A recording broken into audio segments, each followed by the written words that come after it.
Bismillahirrahmanirrahim. Assalamualaikum warahmatullahi wabarakatuh. Waalaikumsalam warahmatullahi wabarakatuh. Gimana kabarnya Pak? Alhamdulillah baik dan sehat dan bahagia. Alhamdulillah, salam dan bahagia. Oke, jadi kita bertemu kembali Pak ya. Ini di pendampingan individu ketiga, yaitu yang fokusnya itu adalah pada tiga hal. Yang pertama adalah refleksi hasil survei, feedback 360 derajat dan penilaian sendiri ya. Jadi di sini selain Bapak merefleksikan penilaian dari rekan-rekan, kepala sekolah dan juga murid, Bapak juga merefleksikan penilaian diri sendiri ya. Kemudian yang kedua, rencana penerapan pembelajaran sosial emosional. Yang ketiga, refleksi keterlaksanakan tahapan Bagja.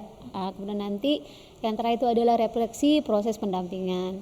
Jadi tema dari pendampingan individu ketiga ini adalah mengenai implementasi pembelajaran yang berpihak pada murid ya, Bapak, sesuai dengan modul yang sudah Bapak pelajari ya. Oke. Jadi aktivitas pendampingan kita yang pertama kita diskusi terkait fokus pendampingan, kemudian nanti refleksi pendampingan, kemudian ketiga adalah umpan balik pendampingan. Oke, baiklah Pak ya. Jadi sekarang kita mulai aja. Jadi seperti pendampingan individu sebelumnya, dulu kan pendampingan individu yang kedua ya, yang pertama dan kedua selalu kita mereview hasil belajar. Sekarang juga sama karena Bapak kan masih belajar tentang modul ya. Oke. Sekarang kita review dulu hasil belajar Bapak selama 1 bulan terakhir. Apa saja proses yang sudah berjalan selama 1 bulan ini, kemudian apa yang telah Bapak lakukan atau yang telah Bapak anggap sebagai capaian dalam 1 bulan terakhir. Ya, pembelajaran dalam 1 bulan ini sungguh luar biasa sekali Bu ya.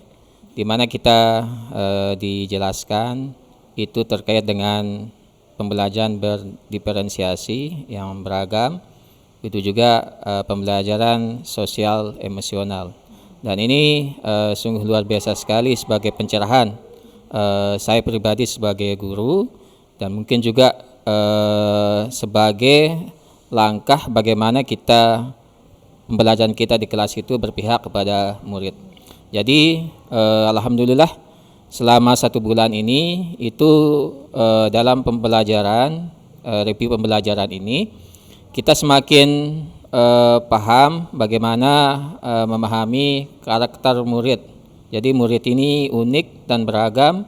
Jadi perlu kita dalami, perlu kita gali potensi apa saja yang ada pada murid-murid ini. Selanjutnya dalam penyampaian pembelajaran di kelas itu kita menggunakan pembelajaran berdiferensiasi, bagaimana kita menggali bakat minat murid, kita menggali kesiapan belajar mereka, kita gali profil belajar mereka, apa-apa yang mereka sukai, apa-apa yang mereka inginkan gitu. Selanjutnya itu bisa kita jadikan acuan untuk menyiapkan strategi pembelajaran, model pembelajaran dan metode pembelajaran yang akan kita lakukan di kelas. Waduh, luar biasa ya pencapaian Bapak selama 1 bulan ini. Jadi bisa saya simpulkan bahwa tadi Bapak artinya sudah selama 1 bulan ini sudah belajar tentang pembelajaran berdiferensiasi ya Pak ya. Kemudian pembelajaran sosial emosional. Nah dari 2 pembelajaran itu Bapak sudah mempraktikkan itu di kelas, yaitu dengan cara menggali bakat dan minat anak ya. Tadi Bapak menggarisbawahi bahwa anak-anak itu unik ya, punya potensi. Jadi Bapak melakukan pemetaan terhadap murid, kesiapan mereka, potensi belajar mereka, bakat dan minatnya, sehingga Bapak bisa mendesain strategi yang tepat ya untuk pembelajaran. Luar biasa Pak pencapaiannya, semoga terus bisa ditingkatkan ya.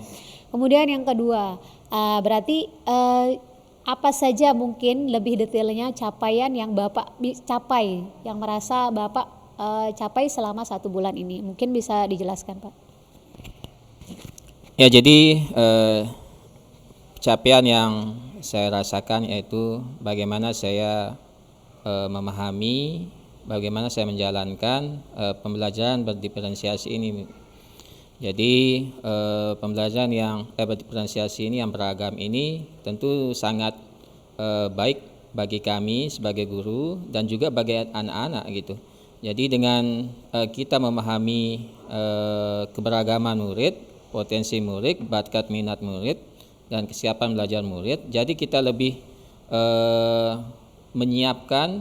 lebih fokus menyiapkan dan menggapai tujuan pendidikan atau tujuan pembelajaran yang sudah kita canangkan gitu.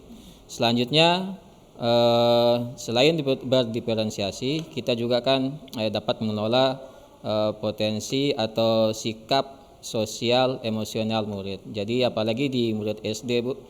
Jadi anak ini kan cepat sekali berkelahi, bertengkar, saling ejek dan sebagainya, dan juga mereka cepat sekali baikan seperti itu. Nah, dengan pembelajaran PSE ini kita juga dapat lebih memahami keunikan atau karakter anak-anak didik, sehingga kita tidak cepat mengambil keputusan ini dan seperti itu.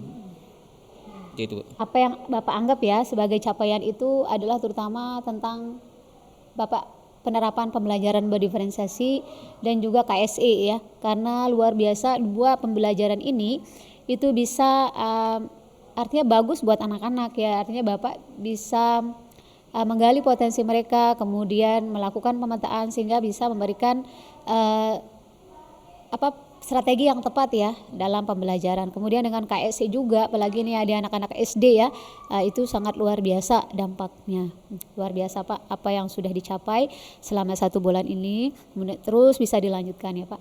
Kemudian yang ketiga, bagaimana kan kemarin kita sudah melaksanakan pendampingan individu kedua ya, di situ ada refleksi proses pendampingan. Nah, bagaimana implementasi tindak lanjut dari pendampingan sebelumnya? Mungkin ada yang hal-hal yang sudah dilakukan sebagai tindak lanjut atau follow up dari pendampingan kita yang kemarin. Jadi proses pendampingan individu yang kedua kemarin itu apa saja yang saya dapatkan, sungguh banyak sekali Bu ya. Jadi kita implementasikan, setelahnya itu bagaimana kita semakin membuat kelas itu menjadi nyaman gitu. Baik itu kita terapkan budaya positif dengan menggunakan keyakinan kelas, juga menerapkan pembelajaran berdiferensiasi maupun pembelajaran yang sosial dan emosional. Berarti tindak lanjut dari proses pendampingan artinya Bapak terus melakukan perbaikan ya, dan terus melakukan implementasi atau praktek apa yang sudah diajarkan di modul ya, misalnya penerapan budaya positif ya Pak, kemudian kesepakatan kelas, dan kemudian Bapak sudah menerapkan pembelajaran berdiferensiasi dan KSE. Luar biasa. Kemudian apa rencana ke depannya Pak ya untuk mengasah kompetensi guru penggerak yang harus Bapak miliki. Jadi apa rencana Bapak ke depan untuk semakin mengasah mengasah kompetensi guru penggerak yang Bapak miliki? Tentu untuk mengasah kompetensi guru penggerak yang saya miliki, tentu yang pertama adalah tetap belajar, Bu. Belajar bagaimana meningkatkan kompetensi diri untuk mencapai wawasan yang baik, dan nanti itu kita terapkan kepada teman dan murid gitu. Selain itu kita melaksanakan komunitas praktisi. Jadi dengan melaksanakan komunitas praktisi ini kita dapat mengambil beberapa kompetensi. Itu kita bisa mengembangkan diri dan orang lain, kita bisa menjadi pemimpin manajemen sekolah, pengembangan sekolah, dan juga sebagai pemimpin pembelajaran. Karena di komunitas praktisi ini kita akan dituntut untuk aktif memberikan atau berbagi pengetahuan, juga kita aktif mengambil pelajaran dari apa yang teman-teman sampaikan atau teman-teman miliki. Selanjutnya untuk meningkatkan kompetensi ini tentu kita harus mempunyai nilai kolaborasi yang baik. Kolaborasi baik atau kerjasama yang baik dengan atasan maupun dengan teman sejawat. Karena untuk mensukseskan program atau kegiatan-kegiatan yang sudah kita canangkan, itu tentu kita tidak bisa sendirian. Ini membutuhkan rekan-rekan yang lain untuk ikut membantu. Nah, inilah kerjasama, kolaborasi dengan yang baik dengan orang lain ini sangat penting juga dan ini mungkin salah satu yang akan kita asah juga di kompetensi guru penggerak. Jadi luar biasa ya kalau saya bisa bilang ini rencana Bapak ke depannya. Jadi yang pertama tadi rencananya adalah Bapak akan tetap belajar, kemudian tetap belajar ya untuk meningkatkan kompetensi diri, dan yang paling penting adalah Bapak akan membagi atau mempraktikkan itu ya ke teman-teman maupun ke murid. Kemudian Bapak juga akan mengembangkan komunitas praktisi ya, karena di sana di komunitas praktisi dituntut untuk aktif, kemudian berbagi ke teman-teman dan menggerakkan komunitas supaya bisa belajar bersama. Oke. Kemudian yang tidak kalah penting menurut Bapak adalah rencananya adalah tetap akan menjalin kolaborasi dan kerjasama dengan semua pihak, baik itu kepala sekolah maupun rekan guru di sekolah. Karena bagaimanapun tanpa kolaborasi tentu akan sulit ya untuk kita bisa mencapai tujuan, apalagi untuk meningkatkan kualitas pembelajaran. Jadi dengan kolaborasi Bapak berharap bisa meningkatkan segala program-program yang Bapak rencanakan itu bisa tercapai. Luar biasa rencananya, semoga tetap bisa konsisten dan terus bisa tercapai apa yang direncanakan. Kemudian untuk mewujudkan rencana-rencana tadi, siapa saja nih yang orang-orang yang mungkin Bapak ingin libatkan ke depannya sebagai untuk meningkatkan kompetensi guru penggerak yang Bapak miliki? Ya, siapa yang akan saya libatkan? Tentu yang pertama adalah kepala sekolah sebagai atasan saya dan juga sebagai pemegang kebijakan di sekolah. Jadi apapun yang kita rencanakan, kalau kepala sekolah mendukung, pasti akan lebih gampang jadinya. Selain Pak Kepala Sekolah, tentu juga guru, teman sejawat yang kita libatkan untuk mencapai, untuk mengasah kompetensi kita, karena kita saling berbagi pengetahuan, berbagi wawasan gitu. Selanjutnya juga murid juga penting juga untuk kita libatkan dalam proses ini. Dan yang lebih penting dari itu semua yaitu orang tua atau wali murid. Jadi orang tua sebagai partner belajar kita di rumah itu sangat menentukan bagaimana nanti ketercapaian pembelajaran. Jadi tanpa dukungan orang tua itu agak sulit kita mencapai tujuan yang kita harapkan bersama. Luar biasa. Jadi untuk mewujudkan rencana-rencana Bapak ke depannya itu ada, tentu Bapak ingin bekerja sama atau tetap melibatkan kepala sekolah ya, kemudian murid, juga guru, dan yang paling penting adalah wali murid. Ya, karena bagaimanapun wali murid kan adalah partner guru dan juga yang mendampingi anak-anak ketika belajar di rumah, karena anak-anak kan lebih banyak sama orang tuanya, sehingga otomatis dengan menjalin kerjasama dengan tadi orang tua maka bisa meningkatkan kualitas pembelajaran juga ya di sekolah. Luar biasa Pak, semoga ini bisa terrealisasi ya. Oke, jadi itu review hasil belajar. Sekarang kita lanjut ke bagian yang kedua, yaitu tentang refleksi hasil survei atau feedback 360 derajat dan penilaian sendiri tentang kompetensi guru penggerak. Bapak sudah mendapatkan hasilnya ya, dan kita sudah merefleksikan hal tersebut di pendampingan individu kedua kemarin ya. Tapi sekarang ini lebih detail lagi, kita akan merefleksikan tentang survei atau umpan balik. Jadi ini sekarang kita fokus pada pemikiran reflektif terkait pengalaman belajar. Yang pertama misalnya, apa pengalaman atau materi pembelajaran baru yang Bapak dapatkan dari umpan balik dan penilaian sendiri tentang kompetensi guru penggerak. Jadi kemarin kan Bapak sudah mendapatkan hasilnya, dan itu apa pengalaman baru yang Bapak dapatkan dari proses penerimaan umpan balik tersebut? Jadi pengalaman atau materi pembelajaran baru yang saya dapatkan dari umpan balik dan penilaian diri sendiri ini, yaitu yang pertama itu kita tidak mudah meminta jawaban atau umpan balik dari teman-teman, apalagi di saat-saat seperti ini, saat-saat sibuk membuat soal, membuat ini dan sebagainya, itu kita kadang agak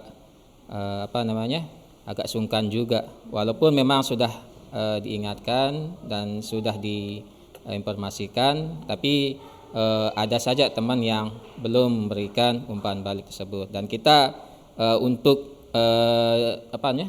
cerewet atau apa untuk meminta umpan balik itu kita juga agak sungkan, nggak enak. Selanjutnya pembelajaran yang dapat saya ambil adalah penilaian dari teman-teman ini berbeda sesuai dengan pengamatan mereka, sesuai dengan pemahaman mereka tentang instrumen yang mereka isi. Jadi mereka teman-teman ini berbeda-beda pandangannya sesuai dengan pengamatan dan pemahaman dari instrumen yang diisi.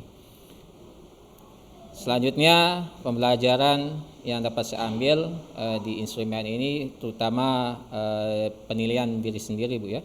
Jadi menilai diri sendiri itu menuntut sikap kejujuran, dan ini sangat penting, ini sangat pengalaman yang luar biasa sekali. Jadi pengalaman atau materi pembelajaran baru yang Bapak dapatkan yaitu bahwa ternyata tidak mudah ya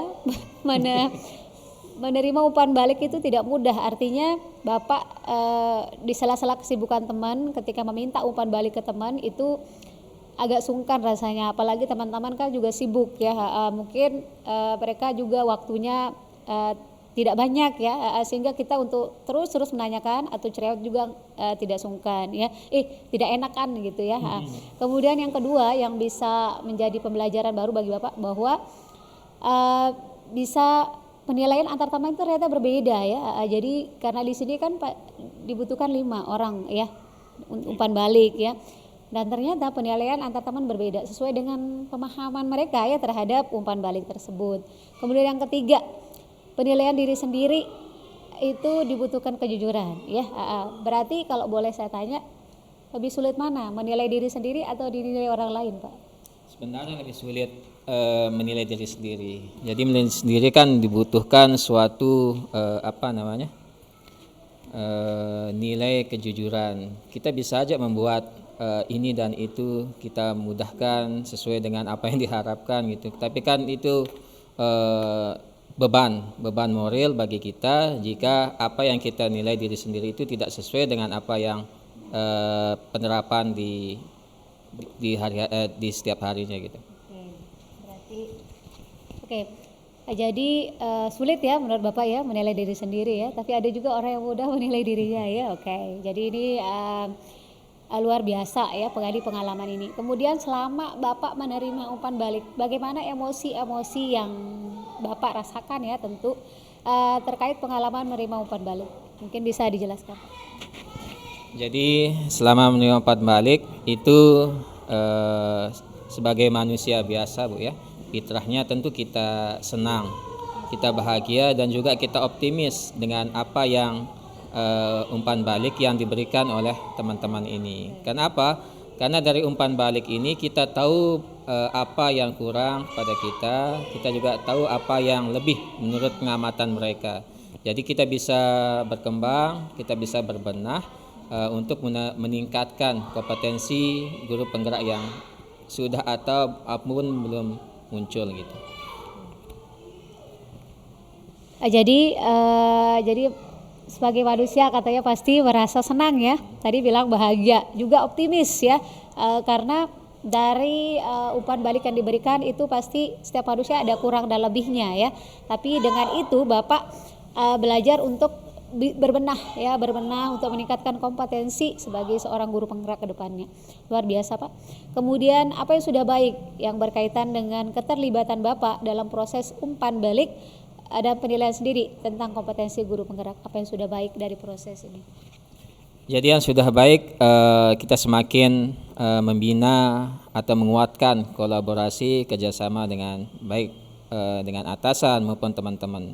Dengan kolaborasi ini tentu kita kan semakin akrab, walaupun memang nanti berbeda-beda pandangan mereka gitu. Jadi dapat membina kolaborasi dengan atasan dengan rekan sejawat itu ini sudah saya anggap sebagai langkah yang baik gitu. Berarti yang sudah baik menurut Bapak yaitu dengan proses pemberian umpan balik ini artinya itu bisa meningkatkan kerjasama ya, kolaborasi. Jadi ketika meminta umpan balik dengan rekan itu semakin bisa meningkatkan meningkatkan kerjasama ya antara atasan dan juga dengan rekan-rekan di sekolah. Luar biasa. Kemudian, nah ini mungkin berkaitan dengan tadi ya Pak. Apa yang perlu diperbaiki terkait dengan keterlibatan Bapak dalam proses umpan balik dan penilaian sendiri tentang kompetensi guru penggerak? Jadi mungkin yang perlu diperbaiki dari proses ini adalah bagaimana saya menjelaskan tentang poin atau item-item yang ada di sana. Karena saya lihat kenapa teman-teman ini sulit memberikan umpan balik, karena mereka itu kebingungan. Ini maksudnya apa? Ini maksudnya apa gitu. Walaupun memang dari awal sudah kita informasikan, mungkin kalau ada kesulitan silahkan diinformasikan. Oke. Jadi karena memang teman-teman juga lagi sibuk dan sebagainya kan. Jadi mereka juga ditambah ini semakin kebingungan dengan item atau uraian-uraian yang ada di umpan balik. Jadi intinya yang perlu saya perbaiki ke depannya adalah sebelum meminta mereka untuk mengisi umpan balik, mungkin lebih baik saya jelaskan dulu item per item dari umpan balik tersebut, sehingga mereka bisa mempunyai pemahaman atau wawasan terkait apa yang akan diumpan balik itu. Berarti kalau bisa saya ambil kesimpulan Pak ya, berarti kemarin waktu Bapak memberikan umpan balik ke teman-teman, artinya memberikan kuesionernya, berarti Bapak tidak menjelaskan dulu ya. Jadi apa adanya, tolong diisi begitu aja ya. Oke.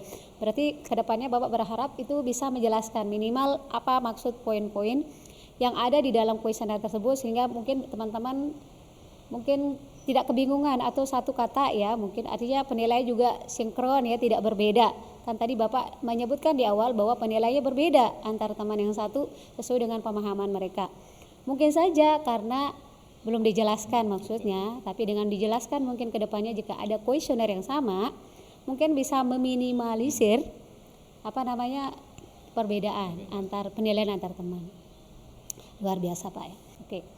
Kemudian bagaimana keterkaitan pengalaman menerima umpan balik dan melakukan penilaian sendiri tentang kompetensi guru penggerak terhadap kompetensi dan kematangan pribadi. Jadi ini hubungan antara proses menerima umpan balik dengan kematangan pribadi ataupun kompetensi Bapak ini.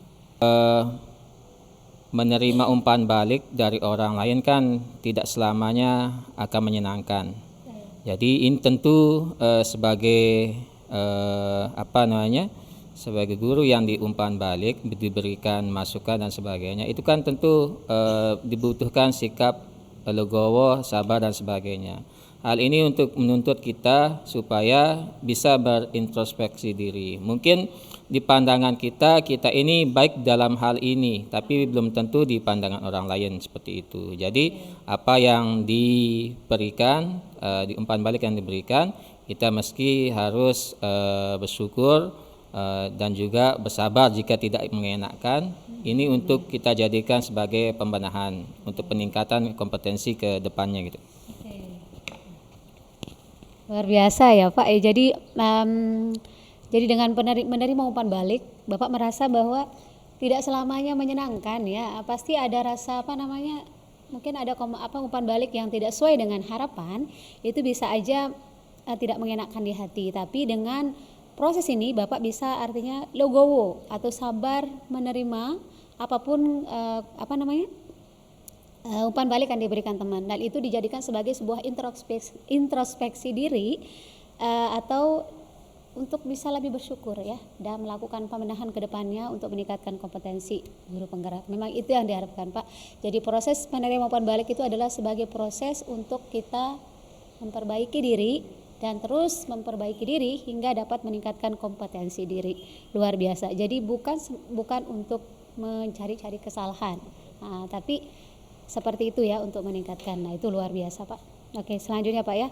Jadi kita akan lanjut ke analisis untuk implementasi dalam konteks calon guru penggerak ya. Jadi analisis umpan balik tersebut dalam konteks guru penggerak. apa pertanyaan-pertanyaan kritis ya yang berhubungan dengan konsep materi umpan balik dan penilaian sendiri tentang kompetensi guru penggerak yang ingin Bapak gali lebih jauh. Mungkin ada pertanyaan-pertanyaan di benak Bapak ketika melihat isi daripada umpan balik ini, misalnya terkait kompetensinya maupun prosesnya.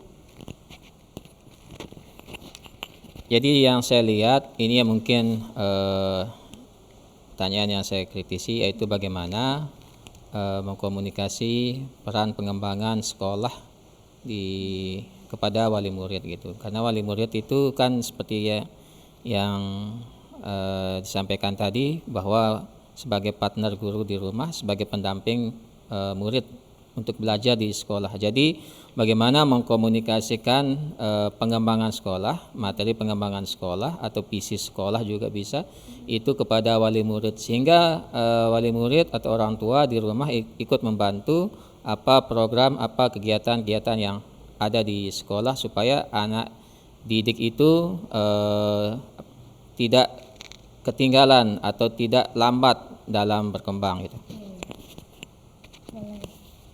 Jadi pertanyaan-pertanyaan kritis, salah satu pertanyaan kritis dari Bapak yaitu contohnya misalnya bagaimana mengkomunikasikan ya pengembangan sekolah ini ya, kompetensi guru penggerak dalam hal ini yaitu pengembangan sekolah kepada wali murid. Nah ini menurut Bapak bagaimana? Pasti Bapak punya jawabannya, mungkin bisa dijawab mungkin Pak. Mungkin dengan mengundang orang tua atau wali murid ke sekolah untuk dijelaskan tentang bagaimana pengembangan atau program sekolah yang ada. Mungkin kita bisa aktifkan kembali komite. Jadi komite itu kan memfasilitasi orang-orang tua murid sebagaimana hubungannya dengan sekolah gitu. Nah ini yang saya rasa belum aktif, Bu. Jadi orang tua atau wali murid itu mungkin bisa dibilang cuek atau acuh-acuh pada pendidikan atau pembelajaran anaknya di sekolah gitu. Berarti kalau bisa saya tangkap ya, berarti Bapak maksudnya itu ingin meningkatkan kompetensi tentang pengembangan sekolah ya. Oke, luar biasa. Jadi kompetensi ini ingin Bapak gali lebih jauh, yaitu solusinya tadi kan Bapak sudah punya solusi ya, yaitu mengundang wali murid ya, mengundang wali murid dan juga mengaktifkan komite. Nah, apakah sudah dilakukan atau belum itu? Belum. Oke, belum. Oke, semoga ini bisa dilakukan Pak ya, sehingga Bapak terus bisa meningkatkan kompetensi diri Bapak sebagai guru penggerak, terutama ikut terlibat dalam mengembangkan sekolah. Luar biasa ini, idenya luar biasa Pak. Jadi kan kita tahu tadi seperti yang Bapak jelaskan bahwa wali murid adalah partner murid ya, dan juga partner guru ya dalam membina siswa supaya hasil belajarnya juga lebih bagus. Kemudian selanjutnya Pak, mungkin Bapak bisa sebutkan ya materi umpan balik dan penilaian sendiri tentang kompetensi guru penggerak yang telah Bapak pelajari berdasarkan pemikiran pribadi. Mungkin yang sudah dipelajari tentang kompetensi guru penggerak nih. Jadi materi yang kompetensi yang berdasarkan pemikiran pribadi mungkin bagaimana pengembangan diri dengan terus meningkatkan belajar secara mandiri maupun mengikuti pelatihan-pelatihan di komunitas praktisi. Ini yang pertama. Yang selanjutnya berbagi pemahaman, berbagi wawasan, berbagi kompetensi kepada rekan sejawat, dan yang ketiga adalah berkolaborasi atau kerjasama dengan warga sekolah, baik murid, guru, atasan, dan sebagainya dalam mensukseskan tujuan, misi, visi maupun kegiatan-kegiatan yang positif di sekolah gitu. Oke, ada lagi Pak? Ada. Oke. Jadi seperti tadi Bapak jelaskan ya bahwa materi umpan balik dan penilaian sendiri tentang kompetensi guru penggerak yang telah Bapak pelajari itu contohnya adalah misalnya bagaimana pengembangan diri ya, misalnya di komunitas praktisi ya. Kemudian yang kedua berbagi wawasan dengan rekan sejawat ya, mungkin warga sekolah juga ya. Kemudian yang tidak kalah pentingnya adalah berkolaborasi dengan warga sekolah sehingga bisa apa yang menjadi tujuan itu bisa tercapai. Luar biasa. Kemudian apa yang sudah baik sudah baik ya berkaitan dengan keterlibatan Bapak dalam proses belajar materi umpan balik dan penilaian diri sendiri tentang kompetensi guru penggerak. Jadi menurut saya yang sudah baik itu adalah bagaimana menerapkan kompetensi diri dan orang lain, Bu.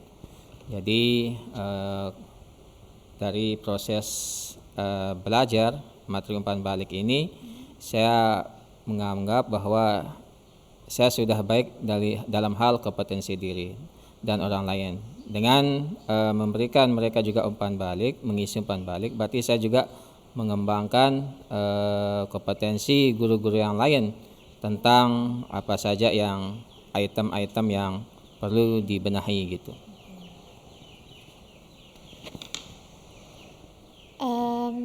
Jadi bisa saya simpulkan ya bahwa yang sudah baik ya artinya itu Bapak sudah kompetensi yang sudah baik misalnya adalah kompetensi mengembangkan diri dan orang lain ya.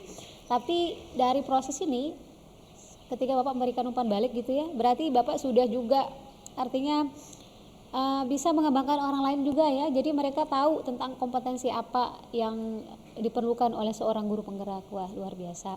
Kemudian apa yang perlu diperbaiki terkait dengan keterlibatan Bapak di dalam proses belajar materi umpan balik dan penilaian sendiri tentang kompetensi guru penggerak. Apa yang perlu diperbaiki? Jadi seperti tadi, Bu. Jadi yang perlu diperbaiki adalah bagaimana memberikan penjelasan, bagaimana memberikan pemahaman kepada orang yang akan memberikan umpan balik kepada kita, yaitu apa saja maksud dari instrumen-instrumen yang akan mereka isi gitu, supaya mereka tidak salah dalam memberikan umpan balik tersebut, sehingga nanti hasilnya kan lebih baik, lebih bagus dari apa yang sudah mereka buat gitu. Jadi intinya yang perlu diperbaiki ke depannya yaitu Bapak perlu memberikan penjelasan ya terkait apa maksud daripada umpan penilaian tersebut ya, apa maksud instrumennya ya, sehingga teman-teman juga tidak salah memberikan penilaian, kemudian tentu saja hasilnya akan lebih baik. Wah, luar biasa.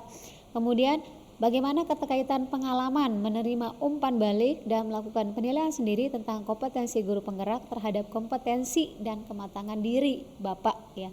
Silakan. Jadi keterkaitan pengalaman menerima umpan balik itu terhadap kematangan atau kompetensi diri yang bisa saya ambil pelajarannya adalah bahwa penilaian orang lain itu beragam, Bu. Penilaian orang lain itu beragam, baik yang penilaian yang baik dan juga ada penilaian yang kurang memuaskan. Hal ini kan menuntut kita sebagai CGP untuk meningkatkan kompetensi-kompetensi yang mereka anggap atau kita anggap sendiri itu masih jauh dari kata baik gitu. Dan juga mempertahankan kompetensi-kompetensi yang baik untuk kita tingkatkan juga ke depannya.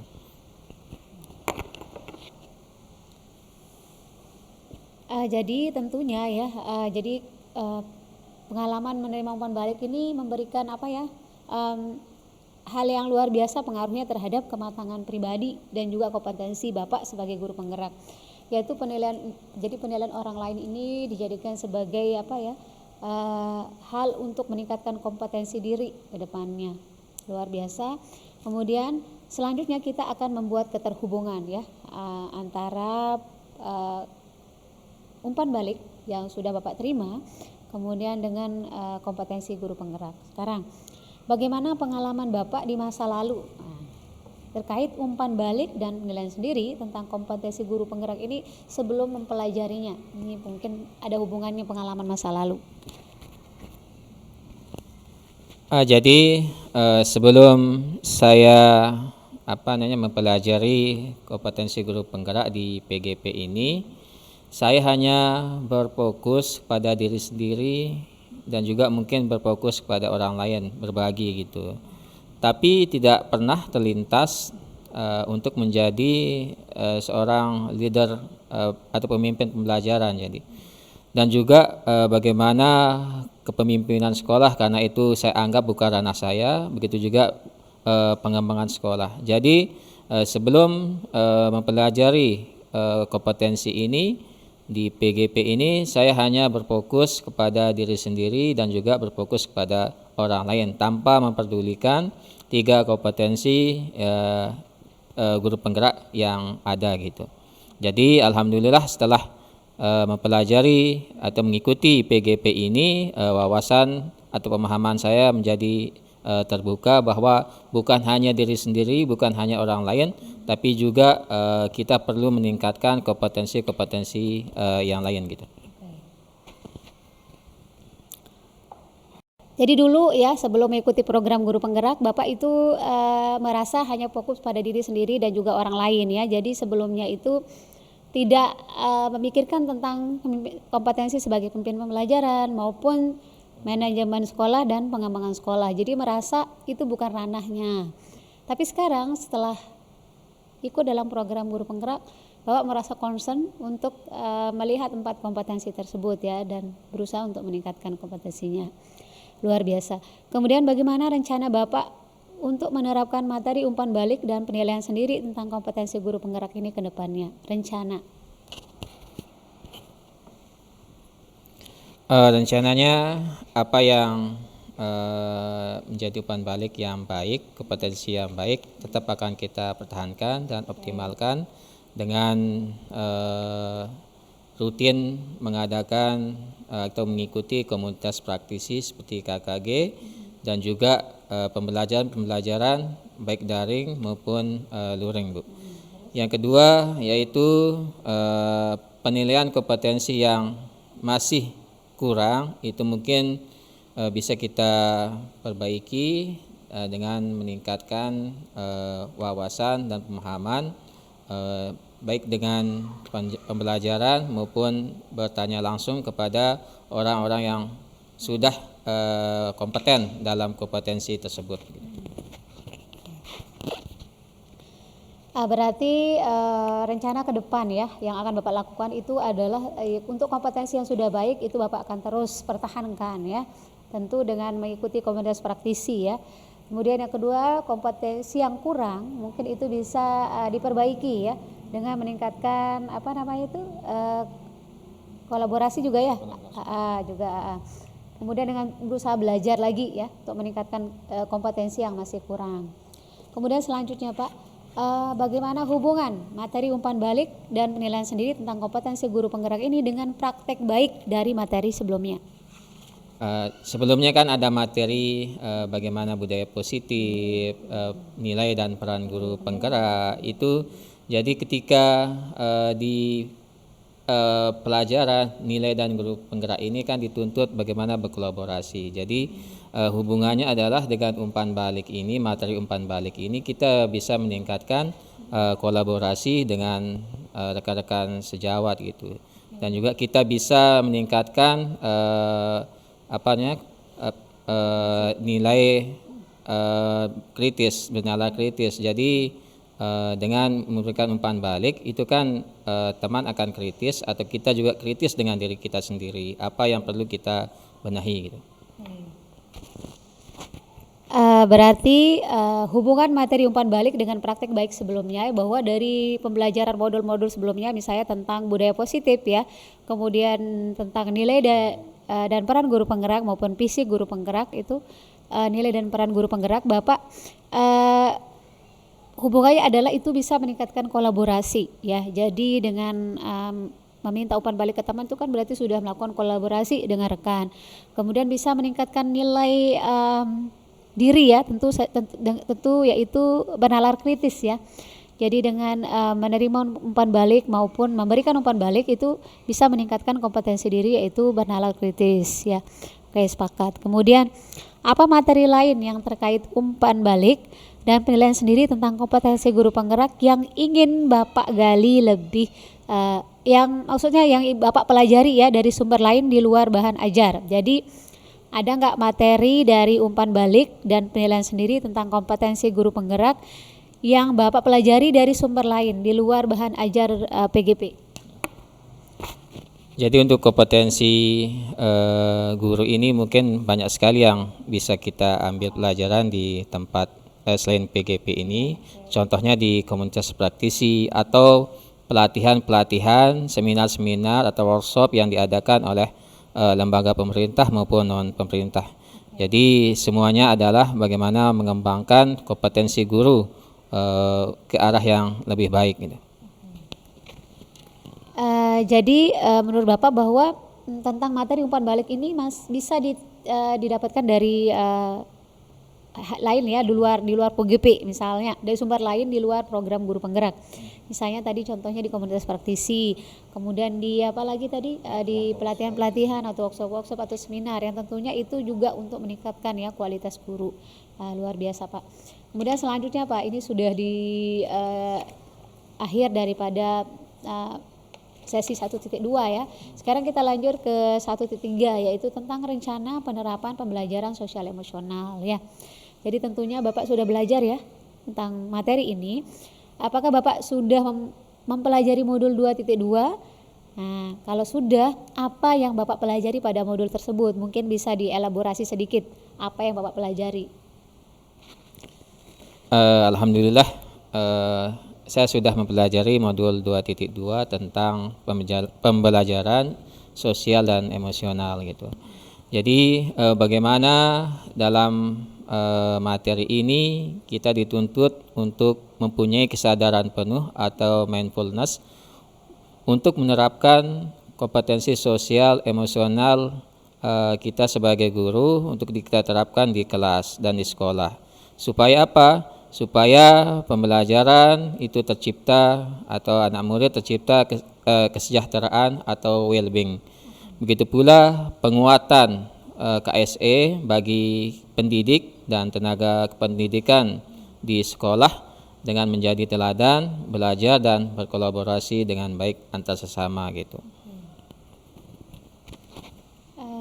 Jadi Bapak sudah mempelajari ya tentang modul 2.2 yaitu pembelajaran sosial emosional, di mana tadi Bapak menjelaskan bahwa pembelajaran sosial emosional ini menitik beratkan pada kesadaran penuh ya atau mindfulness. Jadi mindfulness, kemudian mindfulness itu diperlukan untuk meningkatkan well-being ya atau kesejahteraan siswa, kebahagiaan lahir dan batin ya. Kemudian bagaimana juga meningkatkan KSE ya, kompetensi sosial emosional guru ya di sekolah. Luar biasa Pak. Kemudian apakah Bapak sudah merencanakan pembelajaran sosial emosional yang akan diterapkan dalam kelas Bapak? Untuk perencanaan saya sudah merencanakan, yaitu dengan membuat RPP yang mengandung PSE ini, pembelajaran sosial dan emosional ini. Jadi dengan pembuatan RPP ini kita bisa nanti terapkan ketika pembelajaran di kelas. Berarti Bapak sudah merencanakan ini ya, Bapak sudah merencanakan pembelajaran sosial emosional dan Bapak sudah diterapkan di kelas ya? Sudah. Oh sudah, alhamdulillah sudah diterapkan di kelas. Kemudian jika sudah, seperti apa perencanaan yang sudah Bapak buat? Mungkin bisa dijelaskan di sini bagaimana perencanaannya? Iya, jadi perencanaan itu kita awali dengan merencanakan atau dengan menyusun RPP yang diterapkan di kelas dan juga membuat media-media yang mendukung nanti pembelajaran PSE ini, seperti bagaimana kita mengelola emosi anak itu dengan emoji-emoji yang bisa menggambarkan nanti perasaan anak-anak sebelum, saat pelajaran maupun sesudah pembelajaran gitu. Jadi seperti Bapak yang dijelaskan tadi ya, jadi Bapak sudah membuat RPP sosial emosional, kemudian bagaimana Bapak juga mendesain media atau membuat media-media yang mendukung pelaksanaan daripada kompetensi sosial emosional ini atau pembelajaran sosial emosional, kemudian juga mengelola emosi anak ya dengan emoji, mungkin beri gambar-gambar ya, emoji yang menunjukkan emosi anak. Wah, luar biasa ya, nggak sabar ini melakukan observasi kelasnya nanti bagaimana situasi kondisi kelasnya. Kemudian apa harapan Bapak setelah menerapkan pembelajaran sosial emosional di kelas yang Bapak ampu? Harapan saya kepada anak-anak didik yaitu mereka mempunyai pemahaman tentang perasaan diri sendiri. Selanjutnya memiliki kemampuan mengelola emosi, pikiran, perilaku diri sehingga tidak mudah di luar kontrol gitu ketika ada teman-temannya yang melakukan kesalahan gitu. Yang selanjutnya saya harapkan mereka memiliki kemampuan untuk memahami sudut pandang teman-temannya atau orang lain. Karena apa? Karena misalnya di setiap pembelajaran pasti ada aja beda pendapat, beda pikiran dan sebagainya, sehingga mereka tidak mudah untuk di luar kontrol sehingga mereka berkelahi dan sebagainya. Dan selanjutnya saya berharap anak-anak ini memiliki kemampuan untuk membangun dan mempertahankan hubungan positif, hubungan yang baik, perilaku yang baik kepada rekan-rekannya gitu.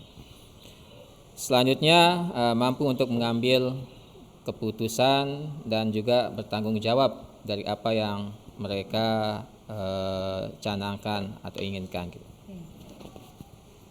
Ini luar biasa, ini harapannya banyak sekali ya. Tentu saja, dan yang paling penting adalah harapan kepada siswa semuanya ya. Jadi harapan ke siswa bahwa anak didik Bapak itu memiliki pemahaman ya tentang emosi mereka. Kemudian anak-anak itu bisa mengetahui emosi, pikiran ya. Kemudian sehingga anak-anak itu tidak mudah berada di luar kontrol ya, apalagi ini anak SD ya. Jadi supaya mereka apalagi dengan teman-teman yang berbeda pendapat sehingga nanti tidak terjadi berkelahi dan lain sebagainya. Ini luar biasa. Kemudian Bapak mengharapkan anak-anak itu ke depannya itu memiliki sudut pandang ya, memahami sudut pandang orang lain ya. Jadi tidak dari sudut pandangnya sendiri ya, sehingga tidak mudah emosi. Wah, luar biasa. Kemudian membangun hubungan yang baik ya dengan rekan-rekannya. Kemudian bisa mengambil keputusan yang bertanggung jawab. Ya, ini semua kompetensi KSE ya ini ya. Ini yang harapan Bapak kepada murid, luar biasa. Kemudian mungkin kalau harapan Bapak kepada diri Bapak sendiri tentang KSE ini atau ke rekan mungkin. Harapan saya terhadap KSE untuk diri sendiri dan rekan itu saya pribadi menjadi model sebagai teladan bagaimana tingkah laku di sekolah, bagaimana penerapan pembelajaran yang berpihak kepada murid sehingga teman-teman yang lain bisa mengikuti atau meniru apa yang saya lakukan gitu. Selanjutnya saya juga berharap teman-teman ini juga dapat mengambil pembelajaran terkait dengan motivasi belajar yang mungkin mereka sering lihat motivasi belajar baik melalui online maupun luring yang bisa kita atau yang bisa mereka ikuti, tiru sehingga mereka juga termotivasi untuk melakukan pengembangan diri dengan banyak belajar gitu. Luar biasa Pak ya harapannya.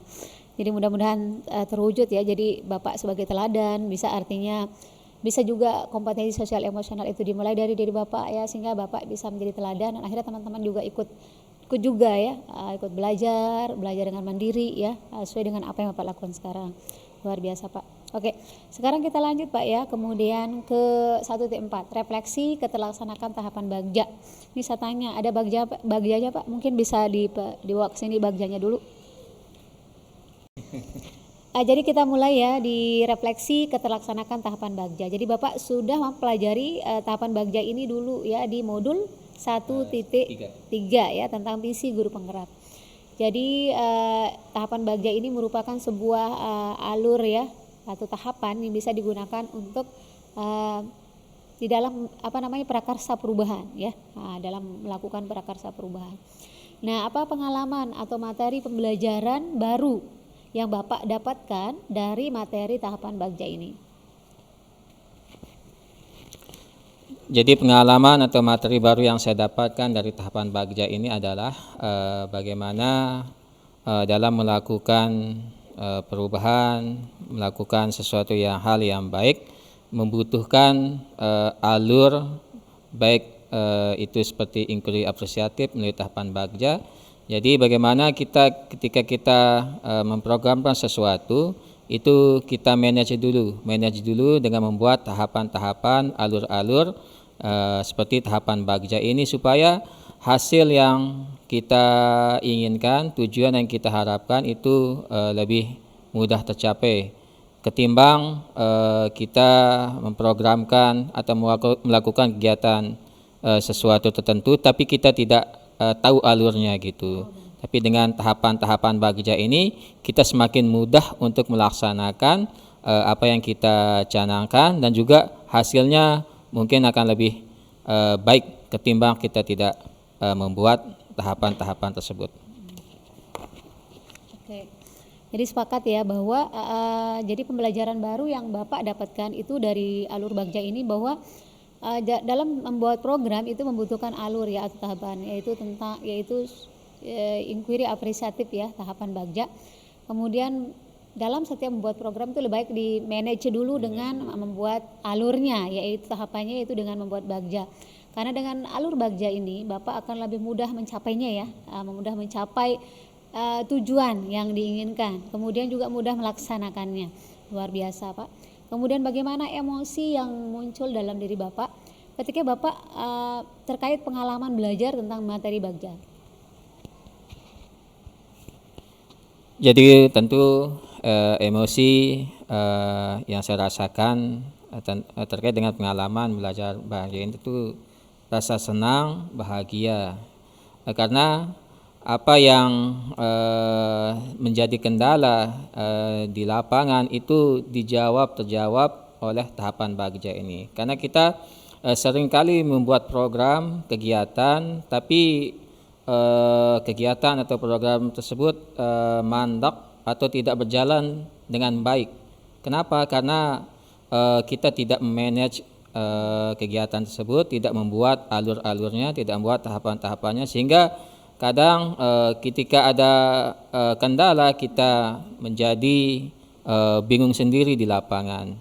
Dengan adanya pembelajaran Bagja ini yang saya dapat ini, jadi semua program kegiatan yang kita canangkan itu dapat berjalan dengan baik dan menghasilkan apa yang kita inginkan gitu. Jadi perasaan sangat bahagia dan senang dapat materi pembelajaran tentang tahapan Bagja ini. Oke, jadi emosi-emosi yang muncul ketika Bapak belajar Bagja ini ya luar biasa senang ya. Jadi mendapatkan ilmu baru, terutama ini menjawab hal-hal yang terjadi di lapangan ya. Misalnya ketika membuat program itu dulu mungkin ya, jadi dengan Bagja sekarang itu kondisi di lapangan tuh terjawab. Jadi bisa program itu berjalan dengan baik. Nah, dulu sebelum membuat Bagja mungkin program tidak bisa berjalan dengan baik ya, banyak sekali kendalanya. Tapi dengan membuat sebuah program dengan alur Bagja itu bisa mencapai kesuksesan ya. Artinya programnya itu sesuai dengan alurnya dan mencapai tingkat keberhasilan yang lebih baik lagi. Bagus Pak. Kemudian apa yang sudah baik yang berkaitan dengan keterlibatan Bapak dalam proses pembuatan Bagja yang sudah Bapak buat tentu saja?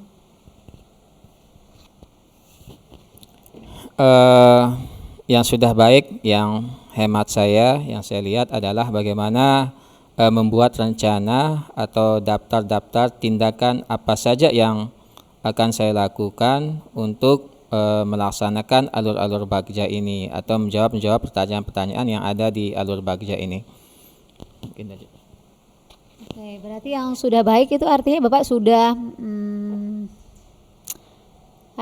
bisa mengerjakan semua alurnya ya dengan baik dari tahapannya. Berarti ketika Pak sudah membuat itu tentu saja itu sudah baik ya. Oke. Baiklah, kemudian apa yang perlu diperbaiki terkait dengan keterlibatan Bapak dalam proses pembuatan tahapan Bagja? Mungkin yang perlu diperbaiki adalah kadang saya melihat di alur bagja ini antara pertanyaan dengan tindakan itu kadangkala tidak sesuai. Jadi banyak juga pertanyaan-pertanyaan yang ada di alur bagja itu tidak terjawab, tidak tercover di tindakan atau penerapan atau penyelidikan yang akan dilakukan gitu. Jadi yang perlu diperbaiki ya tentang keterlibatan. Kalau tadi ini tentang alur bagjanya ya, bahwa antara pertanyaan dan tindakan di alur bagjanya tidak sesuai atau tidak terjawab. Itu kenapa kira-kira? Mungkin Bapak punya apa namanya alasan kenapa bisa begitu? Coba. Saya lihat mungkin dari pertanyaan-pertanyaan di alur bagja itu, misalnya ada 2 pertanyaan bisa dijawab di penyelidikan itu oleh satu tindakan misalnya. Mungkin seperti itu tercover. Karena banyak misalnya pertanyaan 2 cuma tapi tindakannya tidak satu seperti itu. Berarti di sini yang saya lihat berarti Bapak lebih fleksibel aja mungkin ya. Yang penting ada pertanyaan dan ada tindakan. Kadang-kadang satu pertanyaan itu bisa mengcover banyak pertanyaan bisa di-cover oleh satu tindakan saja. Nah, itu berarti dari situ bisa dilihat bahwa dalam membuat alur bagjanya mungkin lebih fleksibel. Yang penting sesuai dengan alurnya. Kalau keterlibatan Bapak sendiri dalam proses pembuatannya itu bagaimana? Gimana maksudnya? Keterlibatan Bapak dalam membuat alur bagja ini bagaimana? Sudah baik belum gitu keterlibatan Bapak dalam membuat alur bagja ini? Jadi keterlibatan saya dalam membuat alur bagja ini tentu kita juga bertahap demi tahap untuk menjadi baik gitu. Karena kan ini ilmu baru bagi saya dan tentu tidak bisa langsung dibilang baik. Mungkin perlu tahapan, perlu latihan-latihan supaya tahapan-tahapan yang saya rencanakan saya buat itu bisa lebih baik dari sebelumnya gitu. Berarti kata kuncinya adalah terus latihan ya. Tadi kalau saya bisa garis bawahi, memang karena ilmu baru ya, terus kemudian tahapannya berapa tahapan jadinya bagja 5 ya Bapak ya, 5 tahapan. Mulai dari buat pertanyaan, ambil pelajaran, gali mimpi, jabarkan rencana, hingga atur eksekusi. Karena ilmu baru Bapak merasa merendah ya, jadinya merendah bahwa belum merasa baik, tapi sudah berhasil membuat dua bagja ya, 2 alur bagja, 2 program yang dibuat membuat tahapan bagja. Bapak merasa itu perlu latihan terus. Nah, memang begitu ya. Nah, jadi dengan latihan terus nanti akan semakin lihai ya dalam membuat tadi pertanyaan maupun tindakan yang akan dilakukan. Jadi memang itu Allah bisa karena biasa ya. Nah, jadi gitu. Semoga terus dipraktikkan Bapak ya, karena nanti akan ada banyak sekali praktik-praktik baik di sekolah yang perlu dituangkan ke dalam tahapan bagja. Oke. Kemudian selanjutnya Pak, kita akan menganalisis implementasi dalam konteks calon guru penggerak ya. Nah, apa pertanyaan-pertanyaan kritis yang berhubungan dengan konsep materi bagja yang ingin Bapak gali lebih jauh tentang bagja ini? Jadi terkait dengan konteks ini seperti yang tadi bahwa saya kadang membuat antara pertanyaan dengan tindakan kadang-kadang sering juga tidak sesuai Bu. Jadi dengan berharap dengan banyaknya latihan, banyaknya meminta penguatan kepada rekan-rekan itu dapat terjawab dan lebih baik ke depannya gitu. Berarti yang ingin digali lebih jauh itu adalah supaya bisa mensinkronkan antara pertanyaan dan tindakan, sehingga itu solusinya adalah dengan praktek. Wah, luar biasa, udah terjawab langsung ya Pak itu. Semoga bisa diterapkan terus ya. Kemudian Bapak bisa menyebutkan mungkin materi tahapan bagja yang Bapak pelajari berdasarkan pemikiran pribadi. Ya, jadi yang saya pelajari berdasarkan pribadi adalah bagaimana maksudnya ini ya Bu? Iya, yang nomor 2. Iya, ya ini dah boleh. Ini ya? Apa iya? Oke. Jadi yang bisa saya ambil atau tuliskan materi tahapan Bagja yang telah saya pribadi menurut pemikiran saya adalah bagaimana keterhubungan dengan membuat pertanyaan, ambil pelajaran, gali mimpi, kemudian menjabarkan rencana apa saja yang akan kita laksanakan, dan kemudian mengatur eksekusi atau kapan rencana itu bisa kita laksanakan gitu. Berarti ini ya, jadi materi tahapan Bagja yang menurut Bapak pemikiran sendiri ini sesuai dengan katanya ya, Bagja. Jadi bagaimana membuat keterhubungan antara B, buat pertanyaan di awal ya, buat pertanyaan terkait programnya, kemudian ambil pelajaran ya, misalnya mengambil pelajaran dengan melihat praktik baik dari orang lain yang sudah melakukan terlebih dahulu, atau mencari informasi dari tempat lain ya, kemudian gali mimpi, kemudian jabarkan rencana hingga mengatur eksekusi atau menerapkannya ya, langsung kapan diterapkan dan lain sebagainya. Luar biasa Pak. Kemudian selanjutnya adalah apa yang sudah baik terkait dengan keterlibatan Bapak dalam proses belajar materi Bagja. Yang sudah baik dalam tahap ini adalah bagaimana keinginan untuk melakukan suatu perubahan, inquiry apresiatif itu dengan betul-betul sesuai dengan tahapannya, sehingga apa yang akan direncanakan, apa yang dilaksanakan dapat terlaksana, dapat kita capai dengan baik. Jadi keinginan untuk melakukan perubahan ini adalah salah satu hal yang saya anggap sudah baik untuk diri saya gitu.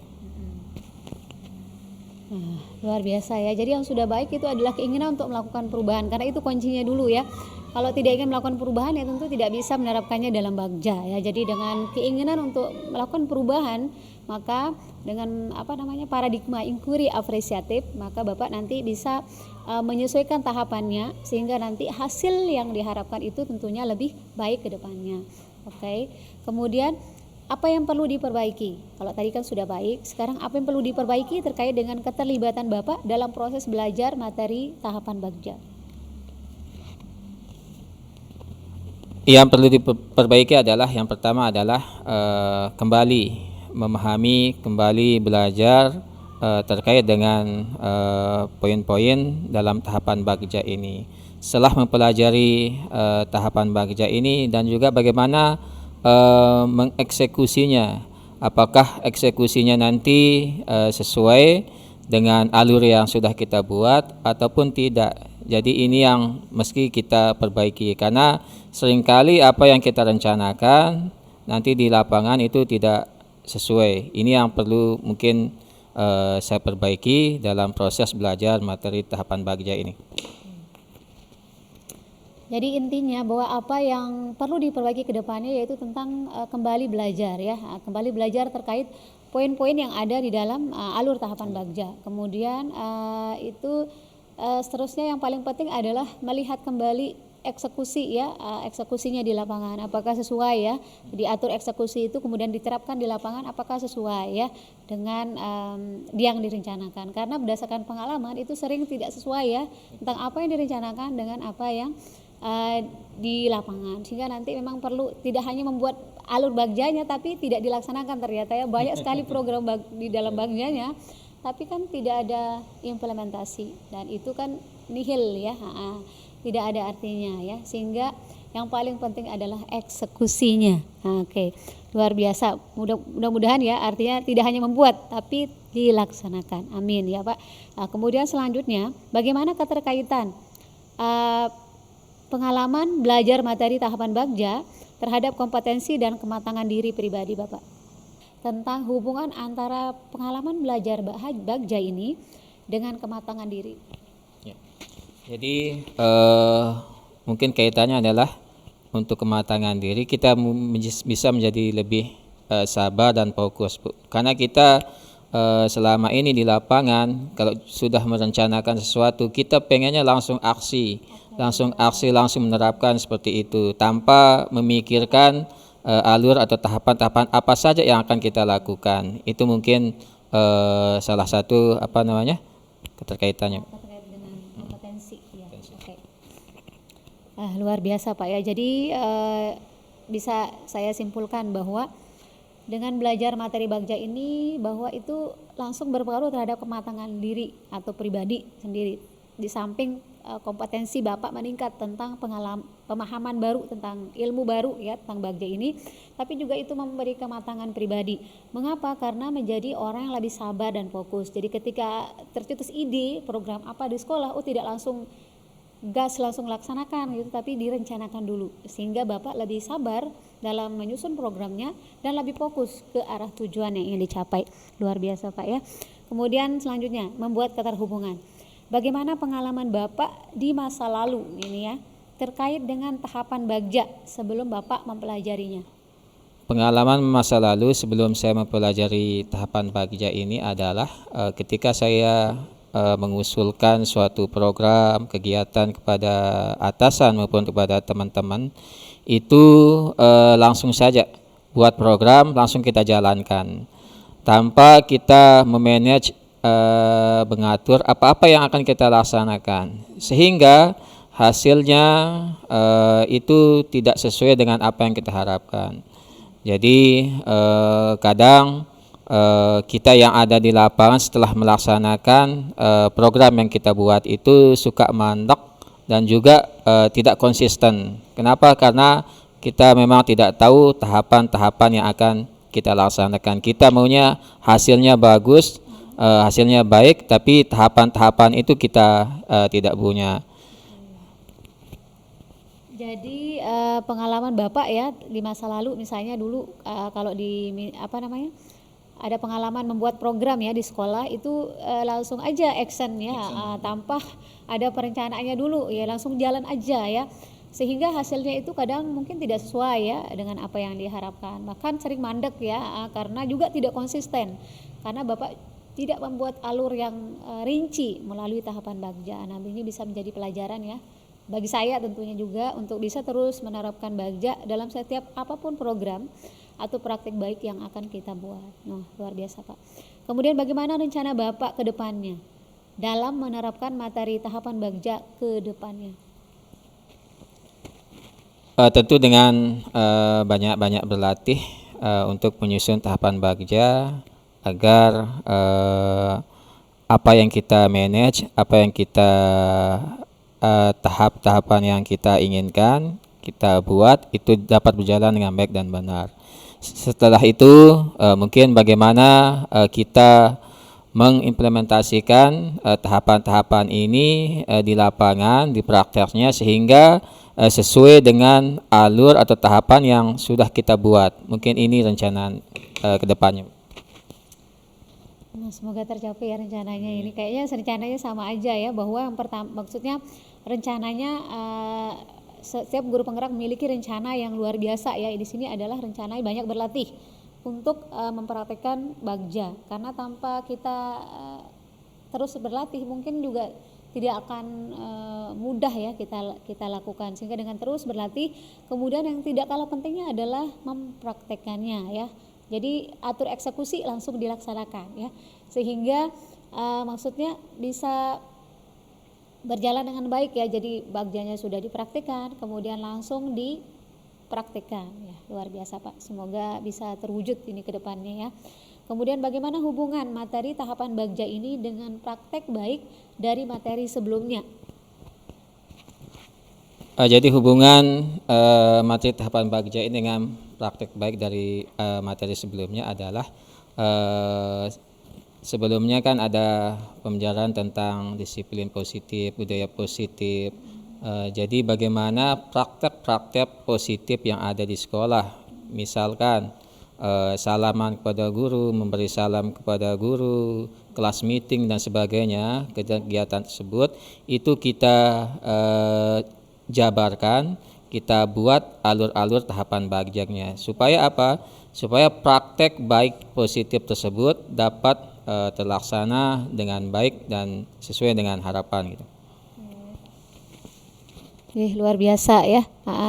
Jadi hubungan antara materi tahapan Bagja dengan praktek baik sebelumnya itu Bapak, karena praktek-praktek baik sebelumnya itu kan ingin Bapak supaya disesuaikan dengan bagja ya, jadi dibuat juga alur bagjanya ya, sehingga bisa sesuai berjalan sesuai harapan.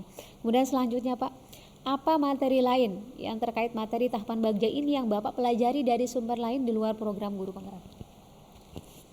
Jadi jujur sumber lain di luar bahan PGP untuk bagja ini saya belum pernah dalami Bu, karena memang ini mungkin pertama kali saya dengar ada alur atau tahapan bagja ini, sehingga dari di luar materi PGP ini saya belum mendengar. Ya nggak apa-apa Pak ya. Jadi menurut Bapak ini karena materi baru ya, jadi dan luar biasa materinya sangat relevan ya dengan sekolah, sehingga Bapak bisa membuat program. Jadi karena baru Bapak belum mempelajarinya dari sumber lain ya, sehingga penting untuk terus diterapkan. Luar biasa Bapak. Dan selama sudah bisa membuat tahapan bagja, semoga terus bisa dipraktekkan sehingga nanti juga bisa diimplementasikan hasilnya ya, alurnya. Jadi tidak hanya membuat tapi juga dieksekusi. Oke. Oke Bapak, terima kasih. Sekarang kita sudah berada di sesi terakhir, yaitu refleksi proses pendampingan kita. Nah, mungkin apa pembelajaran atau ide baru yang Bapak dapatkan setelah sesi pendampingan ini? Jadi banyak sekali pembelajaran atau ide baru yang saya dapatkan selama pendampingan individu yang ketiga ini. Di antaranya adalah saya kembali dikuatkan, saya kembali dicerahkan terhadap materi-materi pembelajaran, baik pembelajaran berdiferensiasi maupun pembelajaran sosial emosional, sehingga apa yang saya dapatkan ketika di PIKON, ketika pendampingan ini, Ibu PP menguatkan kembali sehingga pemahaman saya ini semakin cerah. Selanjutnya bagaimana pengajar praktek memberikan sugesti, motivasi, dan konseling bagi saya, mungkin coaching bagi permasalahan saya yang ada di lapangan. Contohnya seperti pembuatan atau penyusunan RPP yang baik, yang sesuai dengan pembelajaran berdiferensiasi dan pembelajaran sosial emosional. Luar biasa Pak ya, pembelajaran yang baru adalah bahwa di sini Bapak ibaratnya sudah dikuatkan ya. Jadi materi-materi yang kemarin sudah dipelajari semakin lebih dipahami lagi gitu ya. Kemudian terutama tentang pembelajaran sosial emosional ya, dan pembelajaran berdiferensiasi, sama-sama kita sama-sama belajar Bapak ya, karena di sini juga saya belajar ya, saya juga belajar di Bapak. Kemudian apa yang sudah baik dari proses pendampingan ini? Yang sudah baik adalah saya melihat Ibu PP sudah sangat sabar sekali ya dalam menjelaskan materi atau permasalahan atau pertanyaan-pertanyaan yang saya ajukan. Juga selanjutnya bagaimana teknik penyampaian penguatan materi yang sudah saya anggap sangat baik Bu.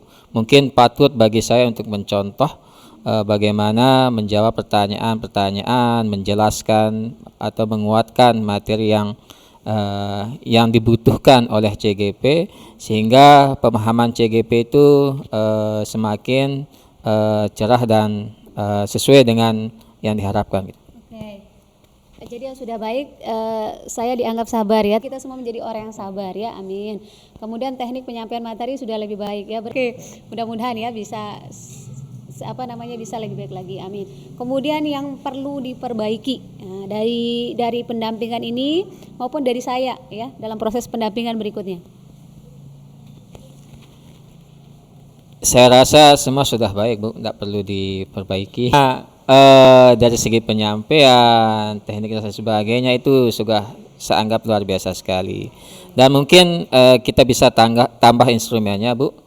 Mungkin dari Ibu saya sebagai CGP meminta apa hal atau masukan yang perlu PP sampaikan kepada saya. Nanti kita akan tambahkan, kemudian nanti kita akan komunikasi dengan kepala sekolah terkait kemajuan yang sudah Bapak capai ya, sehingga itu bisa menjadi laporan kepada Bapak Kepala Sekolah.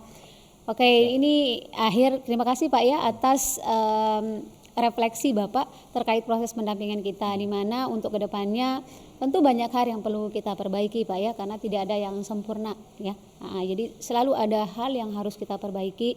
Mungkin nanti tadi yang diperbaiki adalah bagaimana nanti saling memberi umpan balik ya. Nanti dari CGP kepada PP-nya maupun dari PP kepada CGP.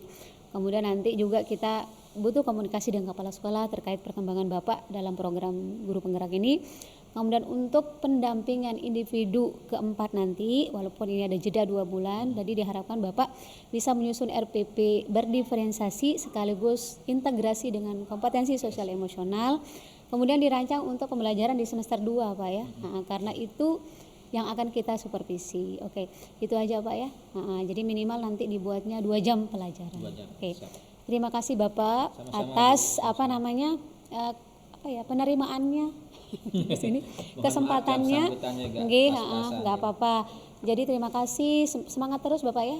Insyaallah. Karena intinya adalah harus semangat dan terus konsisten. Salam bahagia dan Salam senang-senang. bahagia dan senang-senang ya, karena Betul. memang pada proses belajar jangan dibuat beban. Kan ini lagi dikit Bapak ya, lagi tahun depan sedikit, karena lagi 1 modul.